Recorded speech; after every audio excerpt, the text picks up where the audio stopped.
আজকে আবারও চলে আসলাম তোমাদের মাঝে এক ছোট্ট ভিডিও নিয়ে। এই গাছটা দেখো, তোমরা চিনতে পারো নাকি? এই গাছটার নাম হচ্ছে সর্পগন্ধা গাছ। এই গাছটা সচরাচর দেখতে পাওয়া যায় না, খুবই কম। তবে গাছটা একদম বাসক গাছের মতো। তবে তোমরা কিভাবে চিনবে এই গাছটা? এই গাছটা লাল লাল ছোট ছোট ফুল হয়, তারপর এর বীজটা হয় প্রথমে সবুজ হবে, তারপর লাল হয়ে যাবে, তারপর পরিপক্ত হয়ে গেলে কালো হয়ে যাবে। তারপর এটাকে যদি মাটিতে গেড়ে দাও, সুন্দর এর থেকে গাছ চারা বের হবে। দেখতে পাচ্ছ কালো কালো হয়ে গেছে।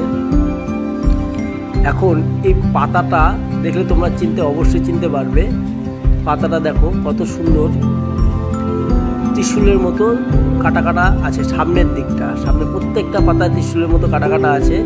এটাই অরিজিনাল সর্পগন্ধা গাছ, তোমরা দেখলে চিনতে পারবে। তবে পাশে দেখবে, পাশে বাসক গাছ আছে। দেখো বাসক গাছের প্রথম পাতার সামনেটা সরু, একদম সরু, একদম লম্বা লম্বা হয়। এর নিচেই ছোট ছোট অনেক চারা বের হচ্ছে সর্পগন্ধার। দেখতে পাচ্ছ প্রত্যেকটা পাতায় তোমরা এরকম ত্রিশূলের মতো দেখতে পাবে। প্রত্যেকটা পাতায় এরকম লম্বা লম্বা হবে, ত্রিশূলের মতো দেখতে পাবে। আর আমার এই ভিডিওটা যদি তোমাদের ভালো লেগে থাকে তবে শেয়ার করে দিও, লাইক করে দিও, কমেন্টে জানিও।